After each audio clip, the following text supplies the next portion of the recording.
69 ans sur cette terre et personne ne m'avait jamais fait me sentir aussi minable que mon propre fils, un vendredi soir à Paris. Pas mon premier patron qui m'avait dit que je n'arriverais jamais à rien. Pas la banque qui avait rejeté ma première demande de prêt à 3 reprises.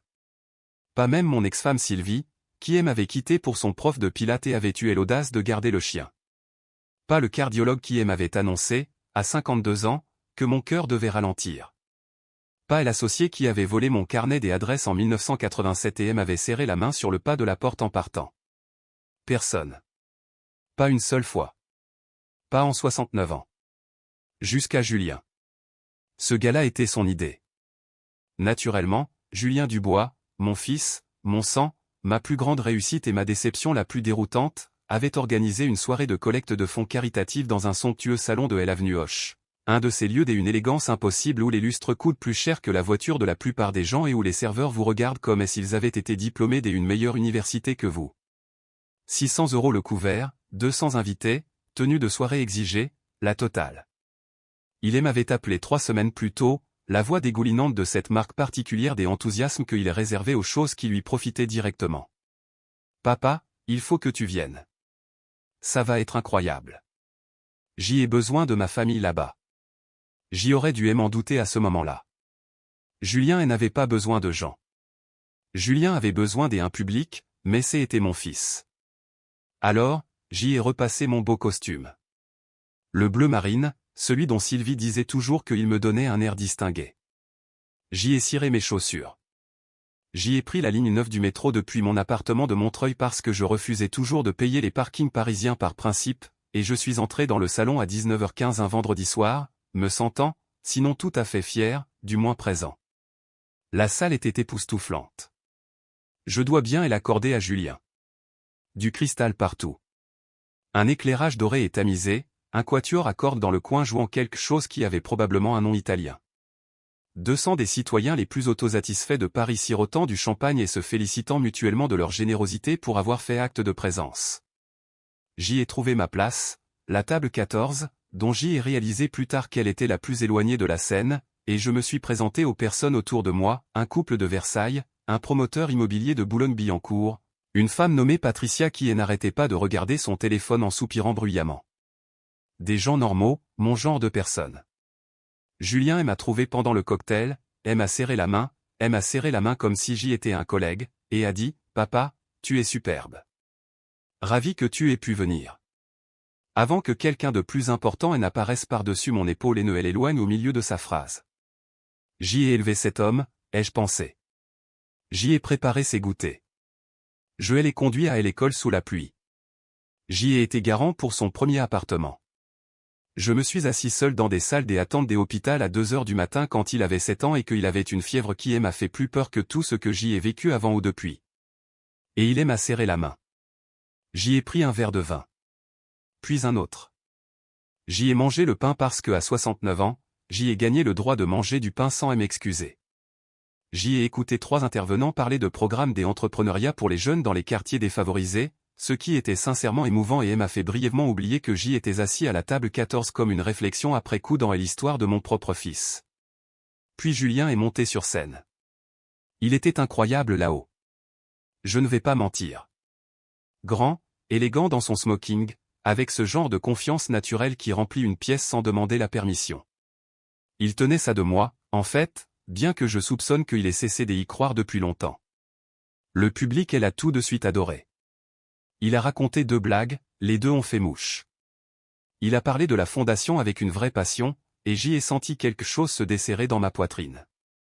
Peut-être que j'y avais tort. Peut-être que c'était le Julien que j'y avais élevé. Peut-être. Et maintenant, a dit Julien, souriant à la foule comme s'il s'apprêtait à révéler quelque chose de délicieux. Nous allons faire quelque chose d'un peu différent ce soir. La salle s'est penchée en avant.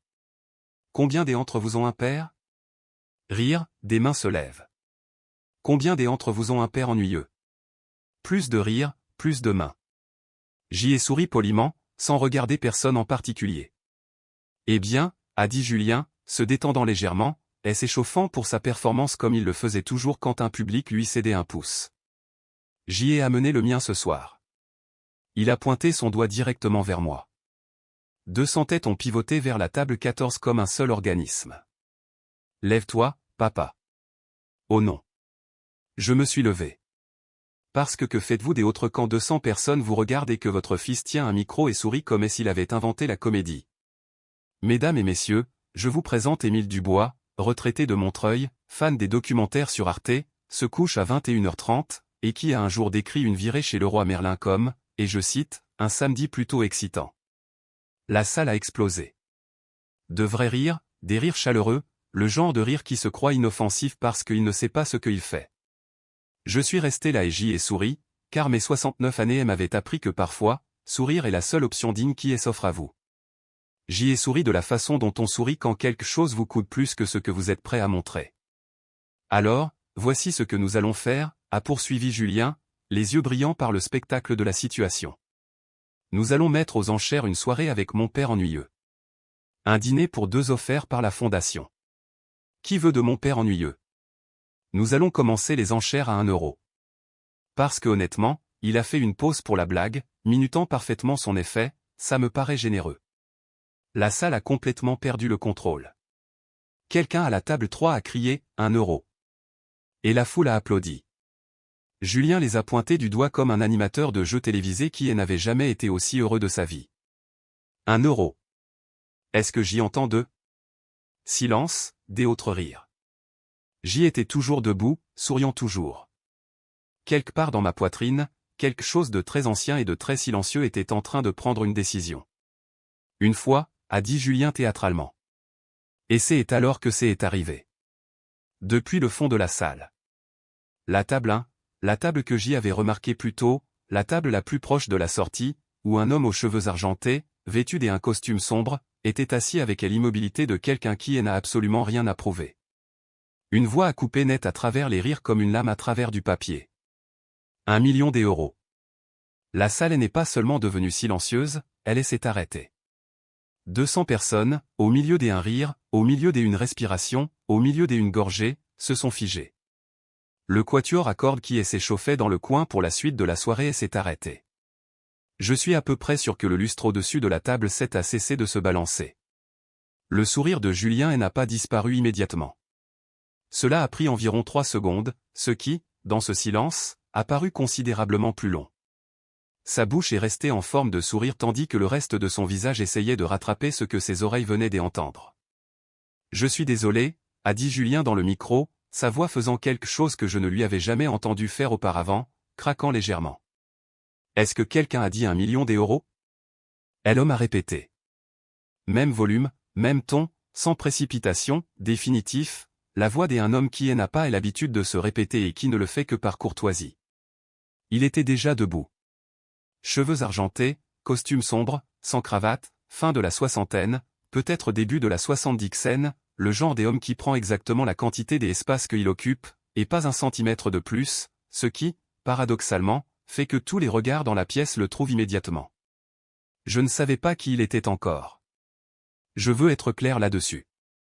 Moi, Émile Dubois, 69 ans, debout à la table 14 dans un costume bleu marine avec ma dignité ne tenant que à un fil, je n'avais absolument aucune idée de qui était cet homme ni pourquoi il venait d'offrir 1 million d'euros pour dîner avec moi.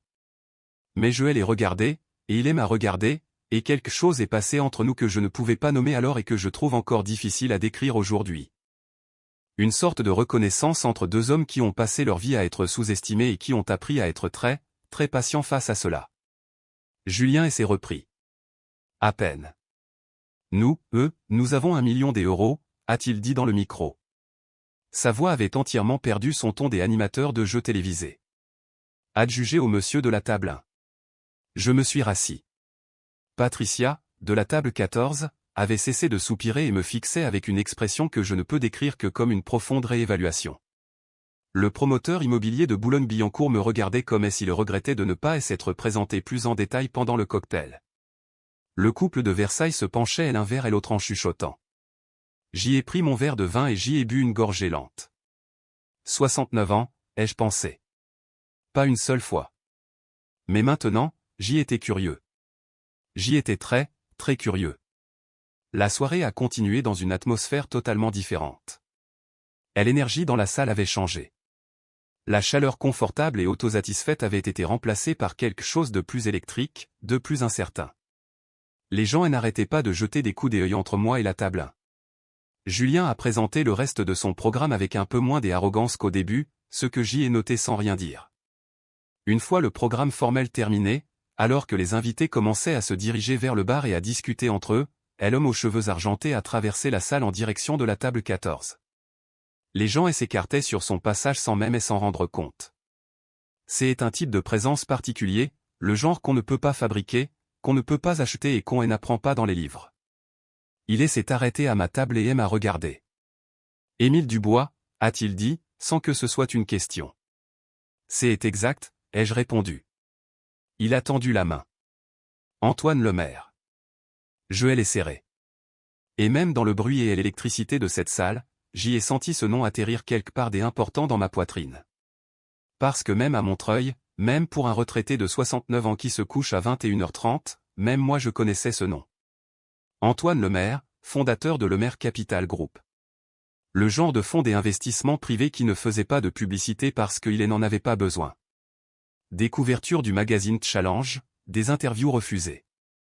Le genre de richesse si bien établie qu'elle avait cessé d'être intéressante pour les gens qui la possédaient. Ce Antoine Lemaire-là. Je crois que nous avons un dîner à programmer, a-t-il dit. Apparemment oui, ai-je répondu. Il a presque souri. Je demanderai à mon assistante de vous appeler demain. Il m'a tendu une carte, couleur crème, minimaliste, juste son nom et un numéro, et s'est éloigné à travers la foule, qui continuait de s'écarter pour lui sans tout à fait s'en rendre compte.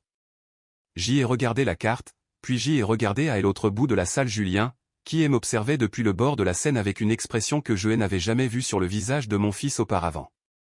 C'était l'expression d'un homme qui vient de réaliser qu'il a peut-être fondamentalement mal interprété une situation. Bien, ai-je pensé. Médite là-dessus. J'y ai repris le métro pour rentrer à Montreuil, je me suis assis dans ma cuisine, je me suis fait une tasse de café, j'y ai tourné la carte entre mes mains, et j'y ai pensé, que veut exactement Antoine Lemaire d'un vieil homme ennuyeux de Montreuil?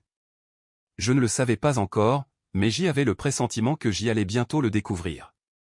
L'assistante d'Antoine Lemaire a appelé à 8h15 le lendemain matin. Elle s'appelait Sophie. Elle avait l'énergie posée et efficace de quelqu'un qui avait passé des années à être la première ligne de défense entre le monde et un homme très important, et elle était extraordinairement douée dans son travail. Nous avons programmé un petit déjeuner pour le lundi suivant, dans un endroit du 16e arrondissement. Pas d'enseigne à l'extérieur, un menu sans prix. J'y ai de nouveau porté mon costume bleu marine. Antoine était déjà assis quand je suis arrivé. Costume sombre, pas de cravate, la même immobilité qu'au gala, cette immobilité que je reconnaissais maintenant comme la qualité particulière d'un homme qui a cessé depuis longtemps d'avoir besoin de jouer un rôle pour qui que ce soit. Il s'est levé quand je me suis approché, m'a serré la main fermement, brièvement, en me regardant dans les yeux. Émile. Antoine. Nous nous sommes assis. Le café est apparu sans qu'aucun de nous n'ait à le demander. J'y ai immédiatement décidé que j'y aimais cet endroit. Je serai direct, a dit Antoine en enroulant ses deux mains autour de sa tasse. Je n'aime pas perdre mon temps, ni celui des autres. Moi non plus, ai-je dit. Bien.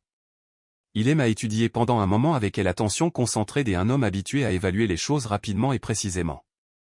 Alors je vais commencer par un nom, Marcel Blanc. J'y ai posé mon café.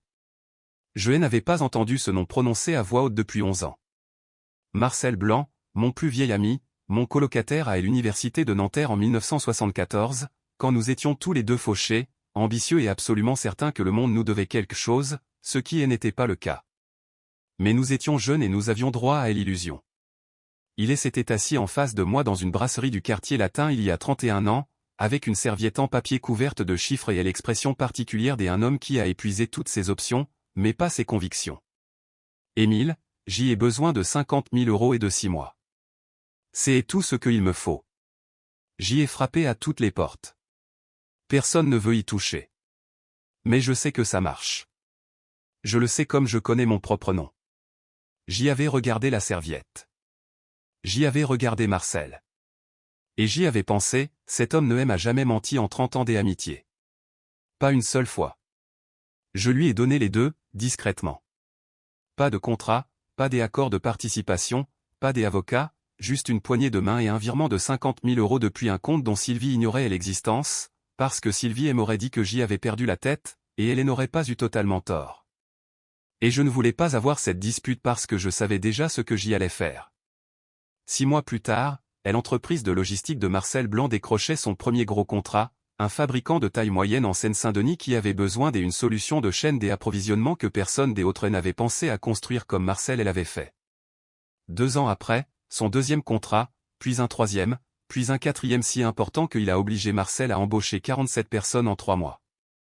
Au moment où Marcel a vendu son entreprise il y a 15 ans, une transaction qui a fait la une de la section affaires des Échos et a généré un chiffre que j'y ai encore du mal à prononcer à voix haute, il pesait 380 millions d'euros. Moi, je vivais à Montreuil, retraité, regardant les documentaires sur Arte. Nous avions un accord, Marcel et moi, établi bien avant que le succès n'arrive. Il avait proposé de me rembourser 100 fois au fil des ans. J'y avais refusé à chaque fois, pas par obstination. Enfin, pas entièrement par obstination, mais parce que ce que je lui avais donné n'était pas un prêt. C'était un pari sur un ami. Et je n'avais jamais eu besoin que le monde sache que j'y avais fait ce pari ou que je l'avais gagné. Marcel m'a parlé de vous il y a 6 ans, a dit Antoine. Nous étions en train de mettre en place la structure initiale des investisseurs pour ce qui est devenu le fonds Le Maire Infrastructure Verte. Marcel était notre deuxième investisseur principal. Il en a fait une condition, pas une demande, une condition, qu'avant de finaliser quoi que ce soit, nous devions localiser un homme nommé Émile Dubois à Montreuil, et lui faire une offre. Je n'ai rien dit. Il m'a dit, a poursuivi Antoine, qu'il y avait un homme qui avait financé toute son opération avec rien d'autre que son instinct, son amitié et 50 000 €. Il m'a dit que cet homme n'avait jamais rien demandé en retour, ni reconnaissance, ni remboursement, pas même une mention. Antoine a fait une pause. Il m'a dit que vous étiez l'homme tranquillement le plus puissant qu'il ait jamais rencontré. Marcel a toujours trop parlé, ai-je dit. Antoine a souri, le premier sourire que je voyais de lui. Cela lui allait bien. Sans précipitation, sincère, comme tout le reste chez lui. Il m'a aussi dit, a repris Antoine, que si jamais je vous rencontrais, je devais faire attention. Que vous étiez le genre des hommes qui en disaient plus en ne disant rien que la plupart des gens en disant toute une vie. Marcel est très généreux, ai-je répondu. Marcel est très précis, a dit Antoine. Je vous ai observé vendredi soir dernier. La salle entière riait et vous étiez assis sur cette chaise comme un homme qui savait quelque chose que personne d'autre dans la pièce ne savait. Il a soutenu mon regard. J'y ai passé 50 ans à faire des affaires dans des salles remplies des personnes les plus puissantes de ce pays. Je connais ce regard. C'est le regard d'un homme qui a été sous-estimé tant de fois qu'il a cessé d'en être dérangé pour commencer à y trouver un intérêt. J'y ai fait tourner ma tasse de café entre mes mains. Que m'offrez-vous exactement, Antoine ? Ai-je demandé. Il a fait glisser un dossier sur la table. 15% de participation au capital du fonds Le Maire Infrastructure Verte. Aucun capital requis de votre part. Votre contribution a eu lieu il y a 31 ans. L'investissement de Marcel, qui a servi des apports à une partie importante de notre levée de fonds initiale, remonte directement à ce virement de 50 000 € que vous lui avez envoyé en 1993. Sans cela, rien de ce qui a suivi ne se serait produit. Le fonds le reconnaît. Il a désigné le dossier des un signe de tête. Les chiffres sont à l'intérieur. J'y ai regardé le dossier, sans l'ouvrir pour le moment. Pourquoi Marcel ne m'a-t-il pas appelé lui-même ? Ai-je demandé. Parce que, a dit Antoine, il avait peur que vous disiez non par pure obstination. C'est juste, ai-je pensé. Il n'a pas tort, ai-je admis. Il a rarement tort, a dit Antoine. Ouvrez le dossier, Émile. J'y ai ouvert le dossier. Je ne m'attendais pas aux chiffres spécifiques imprimés sur la première page. Ce que je vous dirai, c'est qu'il y avait assez de zéros pour faire asseoir un homme de 69 ans originaire de Montreuil très calmement pendant un très long moment et lui faire reconsidérer chaque décision qu'il avait jamais prise et qui elle avait menée à ce moment précis, dans cette pièce précise avec ce menu sans prix. J'y ai refermé le dossier. J'y ai besoin d'y réfléchir, ai-je dit. Bien sûr, a dit Antoine. Et j'y ai besoin de comprendre, ai-je ajouté prudemment, pourquoi vous vous êtes levé à ce gars-là. Vous auriez pu appeler. Vous aviez mon nom. Vous aviez le contact via Marcel. vous n'aviez pas besoin d'offrir 1 million d'euros devant 200 personnes. Antoine est resté silencieux un long moment. Il a regardé son café avant de dire finalement, votre fils vous a mis sur cette chaise et a donné la permission à une salle pleine de gens de se moquer de vous. Et je vous ai regardé encaisser ça, encaisser chaque seconde de cela, avec plus de dignité que je n'en ai vu aucun homme faire preuve en 50 ans de carrière. Il a levé les yeux et j'y ai pensé que Marcel avait raison. Et je voulais que votre fils le voie. Qu'il voie que l'homme qu'il venait de qualifier d'ennuyeux avait dans cette pièce quelqu'un qui savait exactement qui il était. J'y ai hoché la tête lentement. Considérez cela, a dit Antoine, comme une déclaration des ouvertures. Nous avons terminé notre petit déjeuner. J'y ai ramené le dossier chez moi à Montreuil. J'y ai lu chaque page 3 fois. J'y ai appelé mon expert comptable, un homme prudent et conservateur nommé Henri, qui en 30 ans de gestion de mes modestes finances n'avait jamais rien dit de vaguement excité. Henri m'a dit, Émile, s'il te plaît, dis oui. J'y ai appelé Antoine le lendemain matin. J'y accepte. J'y ai dit, à une condition. Nommez-la. Mon fils essaie d'obtenir un rendez-vous avec le maire capital depuis 2 ans. J'y ai dit, je le sais parce qu'il l'a mentionné à Pâques, puis à Noël. Les 2 fois, j'y avais fait semblant de ne pas entendre. Je ne veux pas que vous acceptiez ce rendez-vous. Du moins, pas tout de suite. Peut-être même jamais. C'est votre décision des affaires. Mais je veux qu'il sache pourquoi. Et Antoine a marqué une longue pause. Émile, a dit Antoine, et je pouvais entendre dans sa voix quelque chose qui pouvait être de l'admiration et qui pouvait être de l'anticipation, et qui était presque certainement les deux. Oui, je pense que cela peut s'arranger. 6 semaines plus tard, un mercredi matin d'octobre, j'y ai mis le costume bleu marine pour la 3e fois. Il était en train de devenir mon costume porte-bonheur. Sylvie aurait détesté ça. Julien m'avait appelé le dimanche précédent. Une voix décontractée, la voix du dimanche, la voix qu'il utilisait quand il essayait d'obtenir quelque chose sans avoir l'air de le demander. Papa, dit, une question comme ça. Tu connais Antoine Lemaire, de Lemaire Capital Group? Ai-je répondu, ce qui n'est pas un mensonge. C'est simplement un son. J'y essaie d'obtenir un entretien avec son équipe depuis 2 ans. Personne n'arrive à passer. Littéralement personne. Mais j'y ai entendu par un contact qu'il était actif ces derniers temps, qu'il prenait des rendez-vous. Et je pensais juste. Julien a fait une pause. Tu ne connais personne qui pourrait le connaître, n'est-ce pas? Par ton ancien réseau ou autre. Je ne vois personne, ai-je dit aimablement. C'est ça. Ouais. C'était un coup de poker. Un silence. Et, tu devrais venir dîner bientôt. J'y ai l'impression que je ne t'ai pas vraiment vu depuis. Il s'est arrêté.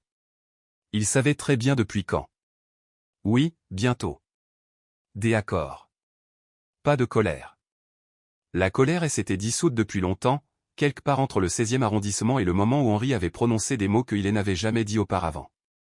Pas de satisfaction, pas encore. Ce que je ressentais, c'était de la patience spécifique, délibérée et finement mûrie d'un homme qui a été silencieux pendant 6 décennies et qui a finalement, soigneusement, décidé de parler. Antoine avait organisé la réunion avec la précision d'un homme qui comprenait que l'architecture d'un moment compte autant que le moment lui-même. Julien avait correspondu avec un jeune associé chez Lemaire Capital pendant 3 semaines. Un échange soigneusement géré qui a donné à Julien juste assez d'espoir pour venir préparer, juste assez d'incertitude pour le rendre nerveux, et juste assez de prestige pour l'inciter à amener 2 membres de son conseil d'administration. Il a apparemment passé la matinée de la réunion à dire à son assistante Chloé que c'était le rendez-vous le plus important de sa carrière. Chloé, que j'y avais rencontrée une fois à Noël et qui m'avait donné sa carte en me disant avec une sincérité totale, « Monsieur Dubois, votre fils parle de vous plus qu'il ne s'en rend compte », m'avait envoyé un texto ce matin-là. Il est nerveux, m'a-t-elle écrit. Il a choisi sa tenue hier soir. Je suis arrivé dans les bureaux de Lemaire Capital à la Défense à 9h15, au 43e étage. Le genre de vue qui vous donne l'impression que la ville a été aménagée spécifiquement pour vous. Sophie, l'assistante d'Antoine, m'a accueilli à l'ascenseur.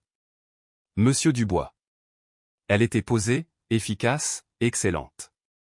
Monsieur le maire vous fera entrer au moment opportun. Il y a du café dans le salon des attentes. Merci, Sophie. Elle s'est arrêtée à la porte du salon.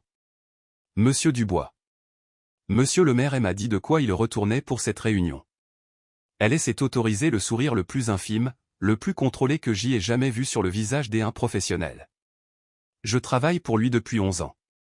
Je ne l'ai jamais vu prendre autant de plaisir à préparer quelque chose. Elle est partie. Je me suis assis dans le petit salon avec mon café et j'y ai écouté. Julien est arrivé à 9h30. Je l'ai entendu dans le couloir, la voix claire, prêt pour sa performance.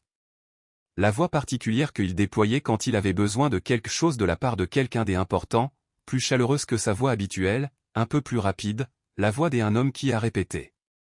Cet espace est extraordinaire. Vraiment, nous admirons tout ce que le maire Capital a bâti.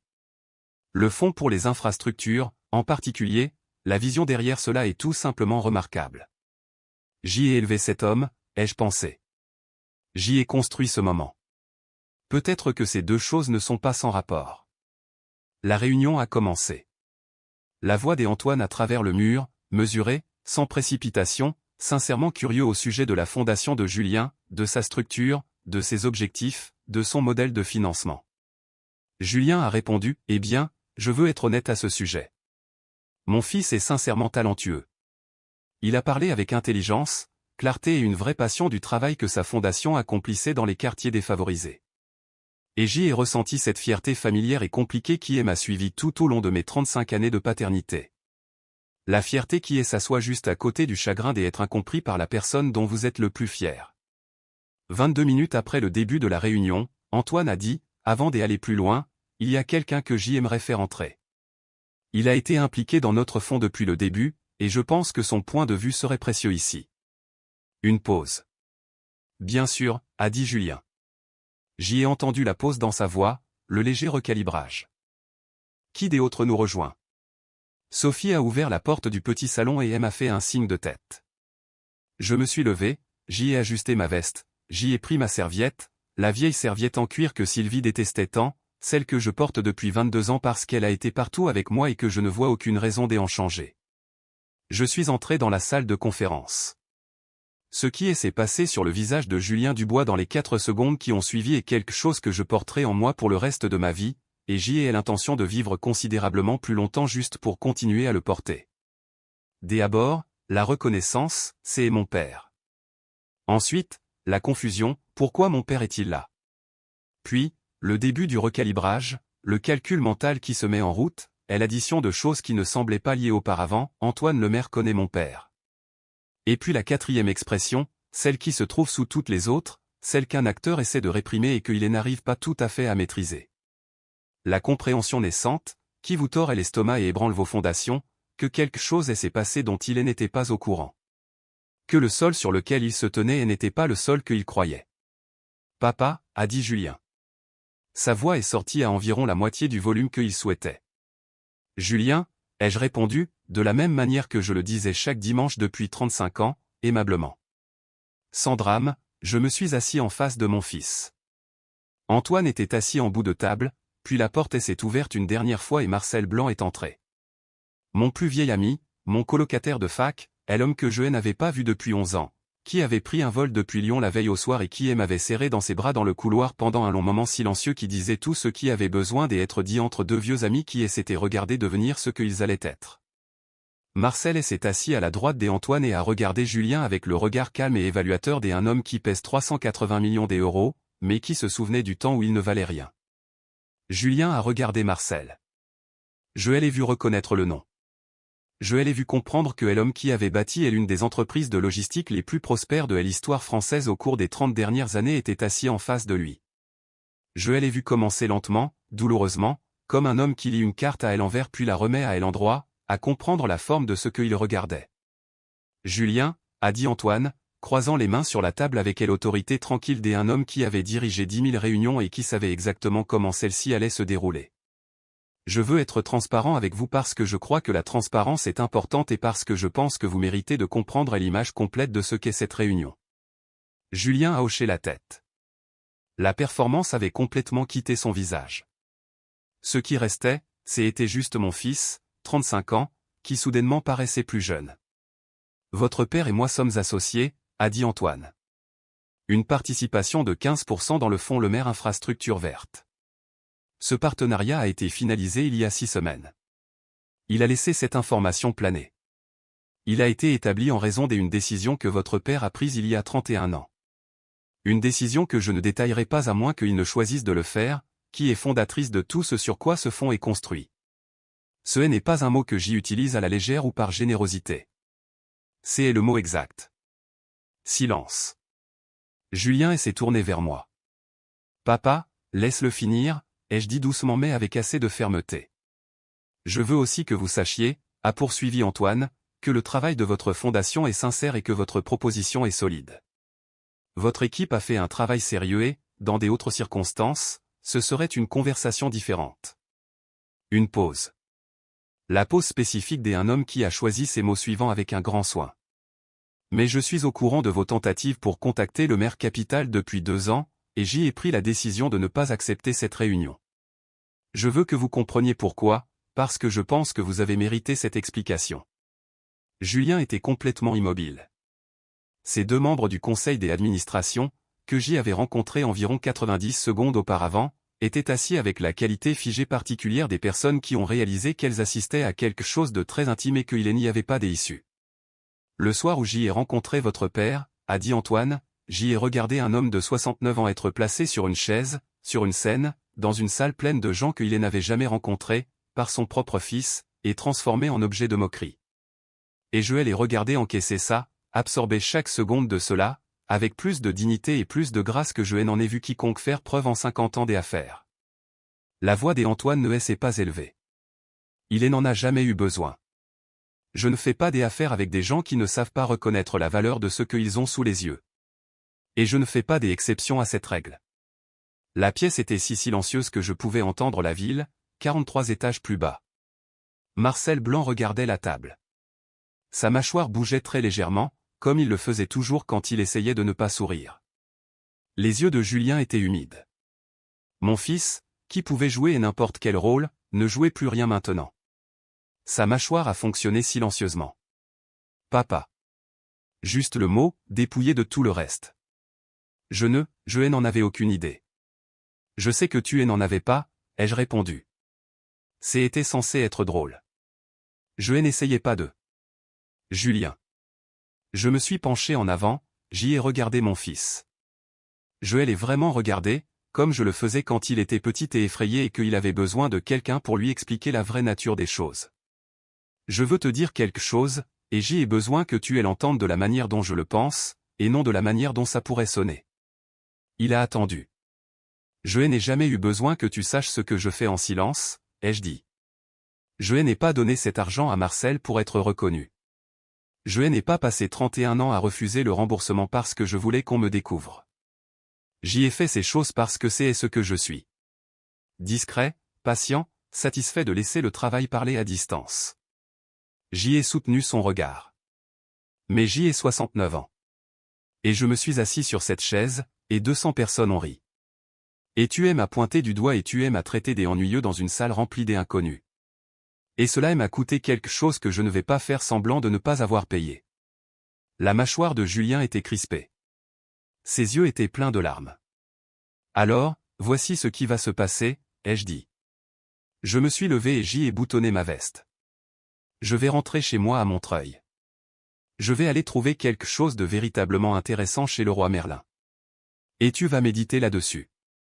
Je vais les regarder fixement. Pas comme une punition. Comme une information. Sur qui est ton père, sur ce à quoi ressemble le silence quand il a, en réalité, été attentif tout au long de ta vie. J'y ai pris ma serviette. Ta fondation fait du bon travail, Julien. Du vrai travail. Continue à le faire. J'y ai réajusté mes poignets de chemise. Mais tu devras trouver tes propres investisseurs. Ce n'est pas de la cruauté. C'est simplement la chose juste à faire. J'y ai tendu le bras à travers la table et j'y ai posé ma main sur l'épaule de mon fils, brièvement, fermement, comme le font les pères quand ils aiment quelqu'un et qu'ils sont en même temps furieux contre lui, et qu'ils n'ont pas les mots pour exprimer les deux à la fois.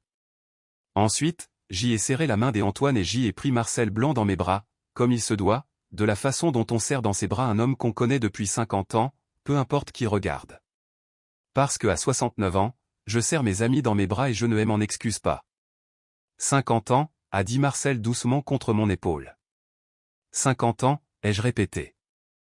Je l'ai lâché, j'y ai pris ma serviette et j'y ai marché vers la porte.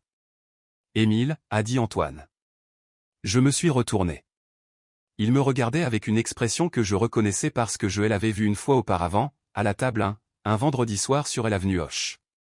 Quand il avait détourné le regard de mon fils pour me regarder à travers une salle pleine de gens qui riaient.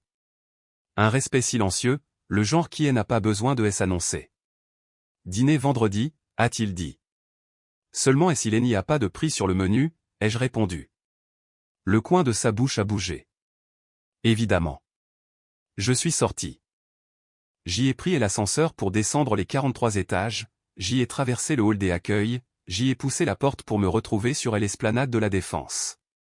Paris m'a accueilli comme elle le fait toujours, bruyamment, indifféremment, magnifiquement, totalement indifférente aux événements sismiques privés de la vie d'un individu. Je suis resté sur le parvis un moment et j'y ai laissé tout cela m'envahir.